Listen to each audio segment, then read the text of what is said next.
imagine that they'd have the nerve to lower the payroll next year? Well, get ready for it. Good morning to you. Good Friday morning. I'm Dejan Kovacevic of DK Pittsburgh Sports.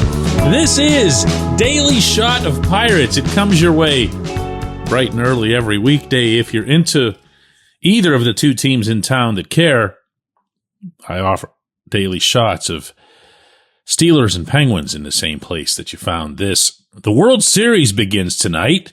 That has no relevance to anything around here, so let's just move on. We're going to talk payroll because you know why?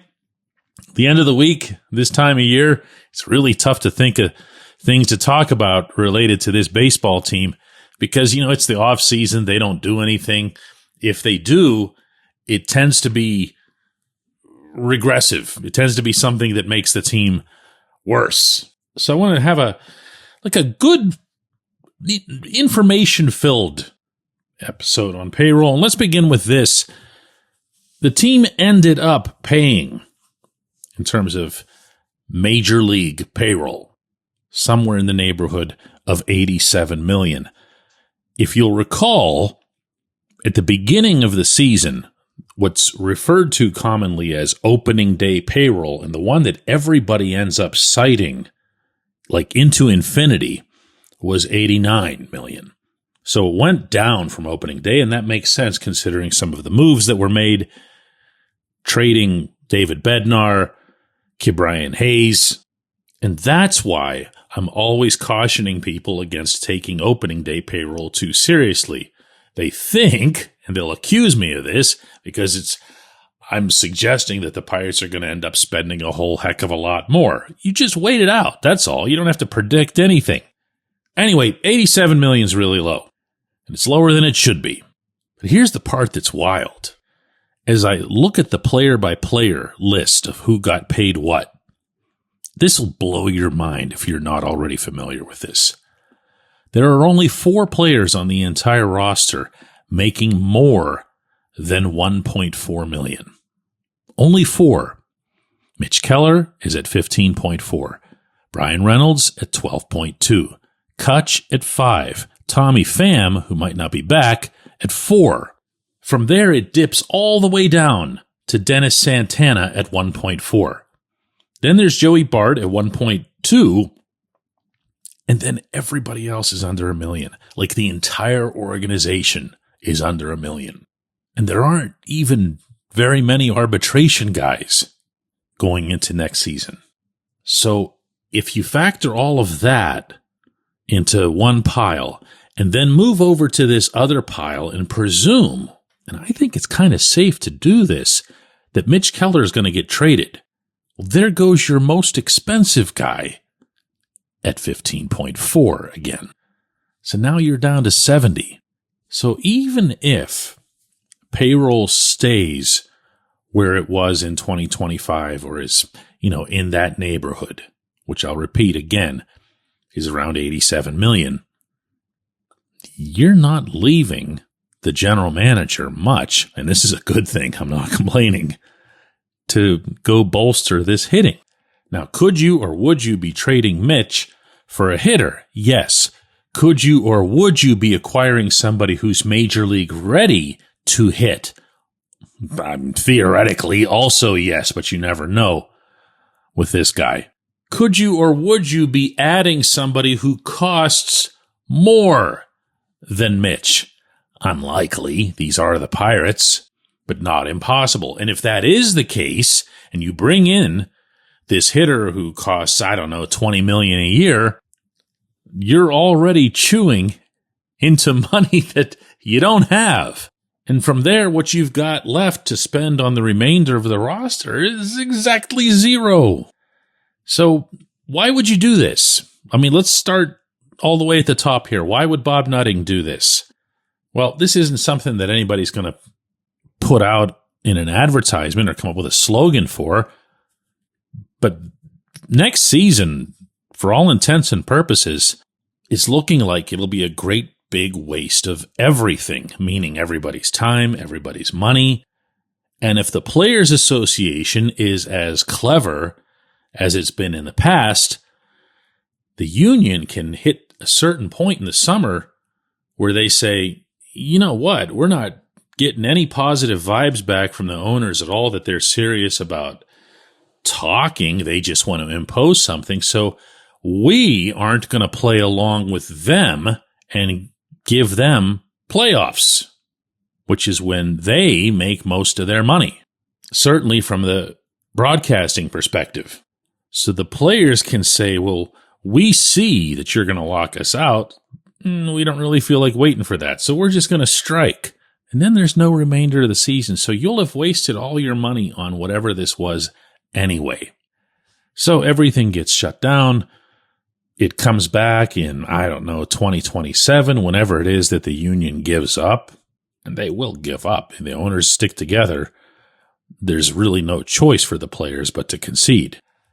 And when the sport does return, whether it's a salary cap system that's in the model of the NFLs or the NHLs or the NBAs, or it's something that's some hybrid version, none of them are completely identical.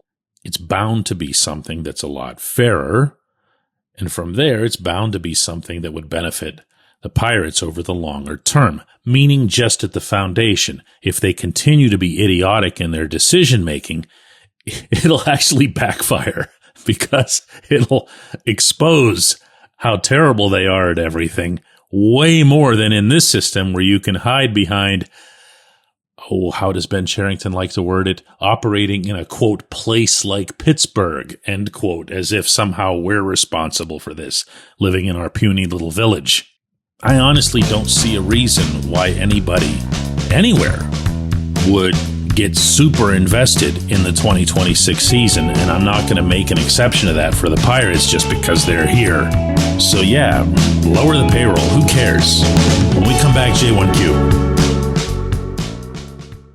If you're looking for a great dining experience, look no further than North Shore Tavern. Located directly across Federal Street from PNC Park, next door to Mike's Beer Bar, North Shore Tavern is Pittsburgh's home for steak on a stone. Enjoy your steak finished on a hot lava stone in front of you, where you ensure each piece is cooked to exactly your liking. Or try their rotating selection of entrees, hot sandwiches, salads, and burgers, all while enjoying the ambiance dedicated to the great players and history of the Pittsburgh Pirates all around you. Come see why everyone's talking about North Shore Tavern and steak on a stone.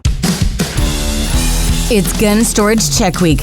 Help prevent unwanted access to your firearms. No one wants their unsecured gun to be used in an accident, a suicide, or a crime. Use lockboxes, safes, and locks to secure your firearms. Learn more at gunstoragechek.org. That's gunstoragechek.org. Brought to you by NSSF, the Firearm Industry Trade Association. Delete Me makes it easy, quick, and safe to remove your personal data online at a time when surveillance and data breaches are common enough to make everyone vulnerable. Data brokers can compile your name, contact info, social security number, home address, even information about your family members, and they can sell it online. Have you ever been a victim of identity theft, harassment, doxing? If you haven't, you probably know someone who has. Delete Me can help. Take control of your data and keep your private life private by signing up for Delete Me. Our listeners get a special discount. Get 20% off your Delete Me plan when you go to joindeleteme.com/hit. Use promo code HIT at checkout. That's HIT. The only way to get 20% off is to go to joindeleteme.com/hit and enter HIT at checkout. That's joindeleteme.com/hit, code HIT.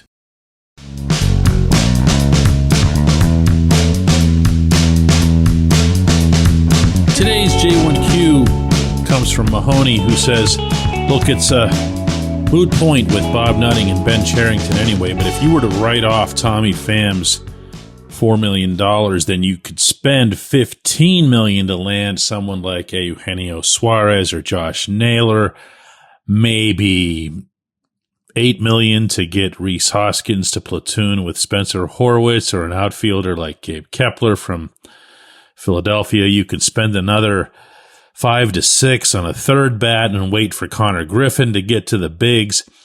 Is it maybe closer to 30 million at the end of the day? Is it also a pipe dream with this front office? Absolutely. Wow, I had a tough time even reading that. No offense, not to you. It's just, wow, no, like none of that. I wanted to get it out though, and I did make it to the conclusion. But no, as I hope I was able to lay out for you in the opening segment, the money to do this just isn't going to be there barring some sort of, big addition to the payroll. And I have no earthly idea why Nutting would do it, or even in an optimal circumstance that he would. So I swear, I'm not trying to be negative just because this and that, and I called for their firings. I don't envision this happening. I don't have any information to support that it will, but even beyond that, I don't see how it could. Wilbur, our good friend, took yesterday's subject matter, which was my attempt to go through every starting hitting position on the roster and see which ones needed to be addressed. Wilbur, who's more than adept in the analytical world, went the WRC plus route. That's a very popular route, all-encompassing offensive statistic. It stands for weighted runs created plus, and the plus is supposed to represent adjustments for ballpark factors, league averages, and so forth. Anything that's above 100 is seen as above average. Anything that's below 100 is seen as below average. So 100 is kind of like the median. What Wilbur did was he took each one of these positions and just ranked them against their positional peers from the other 29 teams. So out of 30 teams, you ready? The Pirates' catching position ranked 26th in offense. First base, 22nd. Second base, 25th. You don't even think about that one, second base, right? Third base, 28th. Shortstop, 24th. Left field, 29th. Center field, O'Neal Cruz, almost entirely, 25th. Right field, Brian Reynolds, 24th. DH, Kutch, 25th. To which Wilbur concludes, as only he can, and I quote directly, "The only position the Pirates need to upgrade is hitter. All of them. Period. Full stop." What a wonderful way to finish the week. Hope everybody enjoys watching the World Series. I'll be watching hockey. I'll be covering hockey. I'll be covering some football. And I'll probably be having a lot more fun. This program will be back Monday.